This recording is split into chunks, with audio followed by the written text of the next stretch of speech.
తెలంగాణలో మరో 4 లోక్సభ నియోజకవర్గాలకు కాంగ్రెస్ పార్టీ రాత్రి అభ్యర్థులను ప్రకటించింది. నిజామాబాద్ నుంచి ఎమ్మెల్సీ జీవన్ రెడ్డి, మెదక్ నుంచి నీలం మధు ముదిరాజ్, ఆదిలాబాద్ నుంచి ఆత్రం సుగుణ, భువనగిరి నుంచి చామల కిరణ్ కుమార్ రెడ్డిలకు అవకాశం కల్పించారు. దీంతో రాష్ట్రంలో ఖమ్మం, వరంగల్, కరీంనగర్, హైదరాబాద్ స్థానాలు మినహా మిగతా వాటికి అభ్యర్థులను ఖరారు చేసినట్లయింది. అభ్యర్థుల ఎంపికలో రేవంత్ రెడ్డి మార్కును స్పష్టంగా కనిపిస్తుంది. భువనగిరి పార్లమెంట్ టికెట్ కోసం కోమటిరెడ్డి బ్రదర్స్ ఎంత ప్రయత్నించినా లాభం లేకపోయింది. ఆ స్థానాన్ని రేవంత్ రెడ్డి తన అనుచరుడు చామల కిరణ్ కుమార్ రెడ్డికి ఇప్పించుకోవడంతో సక్సెస్ అయ్యారు. అలానే మెదక్ సీటును సైతం తన అనుచరుడు నీలం మధును పోటీలో దింపుతున్నారు. ఈ పరిణామాలని చూస్తుంటే తెలంగాణ కాంగ్రెస్ ప్రభుత్వంలో ముఖ్యమంత్రి రేవంత్ రెడ్డి పట్టు బిగిస్తున్నారా? మరోవైపు రాజశేఖర రెడ్డిగా రేవంత్ మారబోతున్నారా? పార్టీలో తిరుగులేని శక్తిగా ఎదిగారా అంటే అవుననే సమాధానం వస్తోంది.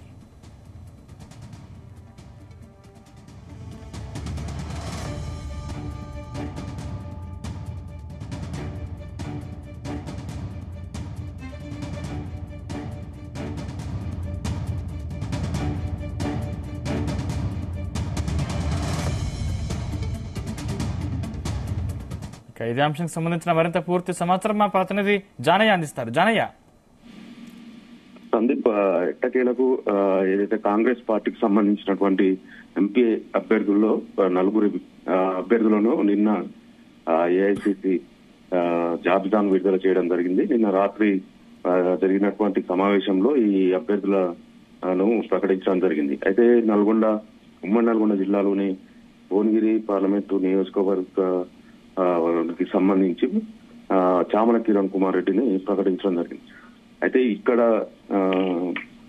బాగా పోటీ ఉండడం, ఈ సీటుపై తీవ్ర ఉత్కంఠ నెలకొనడం, తర్వాత ఈ సీటు విషయంలో కోమటిరెడ్డి బ్రదర్స్ కావచ్చు, అటు సీఎం రేవంత్ రెడ్డి కూడా తీవ్రంగా తన అనుచరులకు ఇప్పించుకునేందుకు తీవ్ర ప్రయత్నం చేయడం జరిగింది.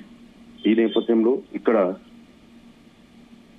అభ్యర్థి ఎంపికకు సంబంధించి కాంగ్రెస్ పార్టీకి తలనొప్పిగా మారినప్పటికీ తన అనుచరునికి మాత్రం టికెట్ ఇప్పించుకునే విషయంలో రేవంత్ రెడ్డి సఫలమయ్యారని చెప్పవచ్చు.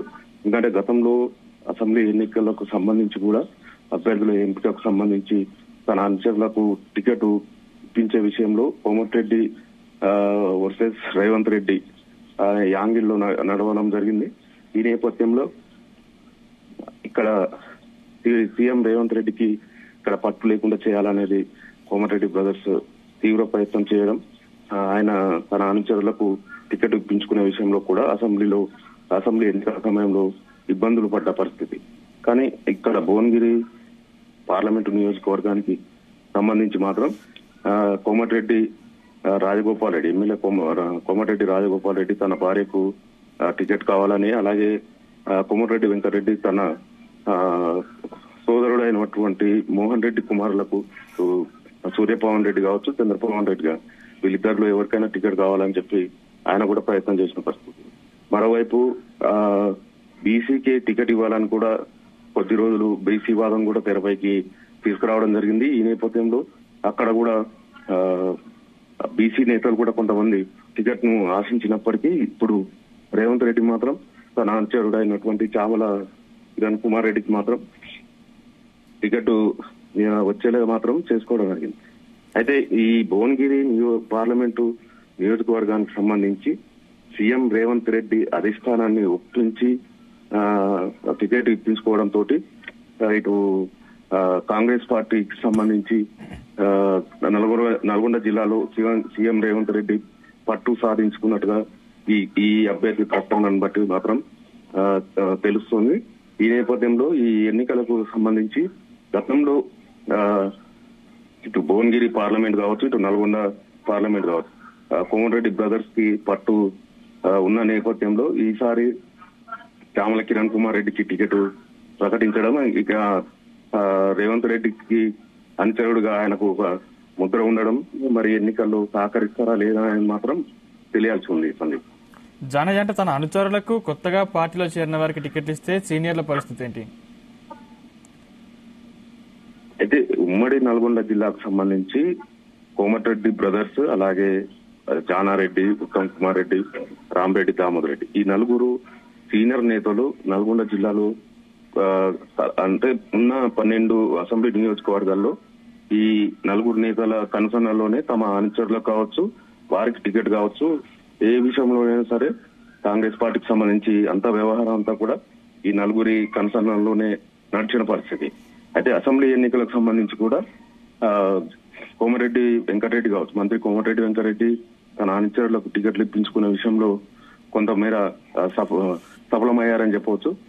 ఇటు సీఎం రేవంత్ రెడ్డి నల్గొండ జిల్లా పై తన పట్టు సాధించుకునే విధంగా ప్రయత్నం చేసినప్పటికీ 2-3 అసెంబ్లీ నియోజకవర్గాల్లో ఆయన అభ్యర్థులకు టికెట్ రాకుండా కూడా ఈ నేతలంతా అడ్డుకట్ట వేయడం జరిగింది. దీంతో సీఎం రేవంత్ రెడ్డి తన అనుచరులకు టికెట్ ఇప్పించుకునే విషయంలో విఫలం కావడం, ఈసారి మాత్రం ఎట్టి పరిస్థితుల్లో పార్లమెంట్ ఎన్నికల్లో తన అనుచరునికి టికెట్ ఇప్పించుకునే విషయంలో మాత్రం రేవంత్ రెడ్డి తీవ్ర ప్రయత్నం, అధిష్టానాన్ని ఒప్పించి తన అనుచరునికి టికెట్ ఇప్పించుకోవడంతో ఈసారి అంటే ఈ ఎన్నికల్లో మరి కోమటిరెడ్డి వెంకటరెడ్డి కావచ్చు, ఇటు ఉత్తమ్ కుమార్ రెడ్డి, దామోదర్ రెడ్డి, జానారెడ్డి కూడా వారికి సహకరిస్తారు అనే విషయం మాత్రం కొంత ఉత్కంఠ రేపుతుంది.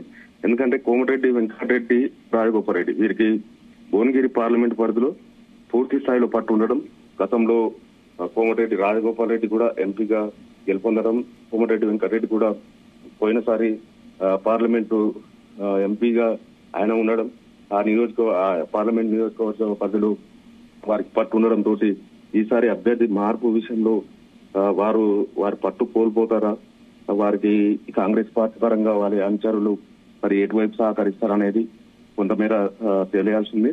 మరోవైపు సీఎం రేవంత్ రెడ్డి ఎట్టి పరిస్థితుల్లో చామల కిరణ్ కుమార్ రెడ్డి పేరు ప్రకటించుకోవడంతో ఆయన గెలిపించుకోవాలనేది కూడా సీఎం రేవంత్ రెడ్డి ధీమాతోటి ఉన్నారు.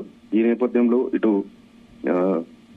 టికెట్ కు భువనగిరి పార్లమెంటు పరిధికి సంబంధించి అభ్యర్థి విషయంలో తీవ్ర పోటీ ఉన్న పరిస్థితుల్లో ఈసారి ఈ ఎన్నికలకు సంబంధించి సిట్టింగ్ స్థానాన్ని కాపాడుకోవాలనేది అటు కాంగ్రెస్ పార్టీ చూస్తుంది. మరోవైపు ఇటు సీనియర్ నేతలు మరి చామల కిరణ్ కుమార్ రెడ్డికి సహకారం అందిస్తారా లేదా అనేది మాత్రం కొంతమేర ఉత్కంఠ మాత్రం నెలకొందని చెప్పవచ్చు. జనయ్య, అంటే గత 100 రోజుల పాలనలో రేవంత్ రెడ్డి సర్కారు ఎదురులేని శక్తిగా ఎదిగారా? ఏదైతే తెలంగాణ రాష్ట్రంకి సంబంధించి బీఆర్ఎస్ కు తీవ్రంగా ఎదురు దెబ్బ కలిగిందని చెప్పవచ్చు.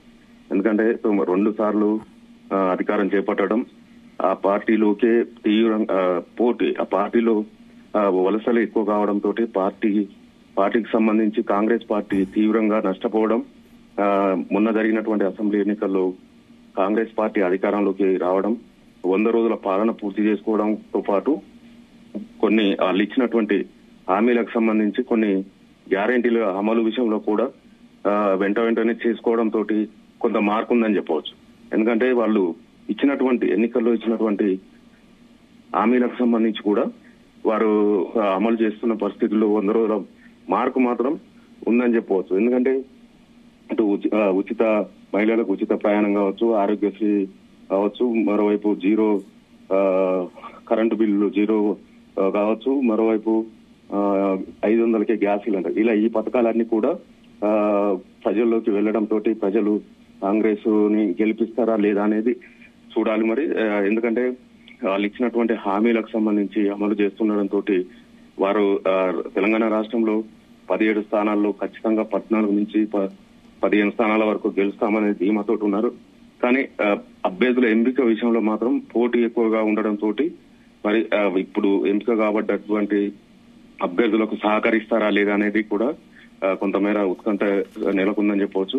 ఎందుకంటే టికెట్ విషయంలో లాస్ట్ వరకు కూడా తమ ప్రయత్నాలను చేసినటువంటి నేతలంతా కూడా మరి అంటే ఇప్పుడు అధికారంలో ఉన్న కాంగ్రెస్ పార్టీ నుంచి వేరే పార్టీలకు వారు ఆసక్తి చూపకుండా ఉంటారా అనేది కూడా ఉంది. ఎందుకంటే అధికారం కాంగ్రెస్ పార్టీ ఉంది కాబట్టి సరే ఇప్పుడు టికెట్ రాకున్నా కూడా భవిష్యత్తులో వేరే పదవులు వస్తాయనే ఆశతోటి ఉన్న నేపథ్యంలో ఈ 100 రోజుల పాలన కూడా ప్రజల్లో ఉండడం కాంగ్రెస్ పార్టీకి ప్లస్ అవుతుందని చెప్పవచ్చు.